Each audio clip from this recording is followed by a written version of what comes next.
hayotda nimaga yashaysan masalan? Bu dunyo narsasi bu dunyoda qoladi. Mayli, hammamiz rizq uchun yuramiz, masalan, pul topish uchun. Lekin sen bitta akangga yo opangga yoki jigaringga sen kerak vaqt tura olmasang, sen nima qilasan dunyoni yig'ibdi? Masalan, kambag'al paytingga bir kosa ovqat yegansan. Trilliarder bo'lib ketgan paytingga sen 10 kosa ovqat yemaysan-da, bir kosa yeysan. Prosta odam nafsi yomon-da.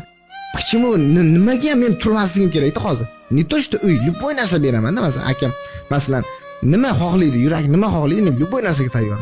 Lekin men uchun aka, uka, opa, singil не то что birga yashaganingda sen bir umr sen jigar bo'lishing kerak-da.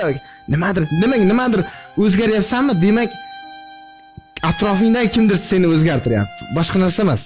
Ber, nima qiladi? Ber, onasini, akangga ham, opa-ukalaringga ham ber, hech balo qilmaydi-ku, jigaring-ku deyman-da. Shu ba'zi shu bola paytingni yaxshilab eslasang, hech kim men o'ylayman 5 yoshli bola bir-biriga dushman bo'lib anaqa qilmagan-da. Bergan o'sha haq ko'chada kalta yesang, tarafingni olgan, masalan,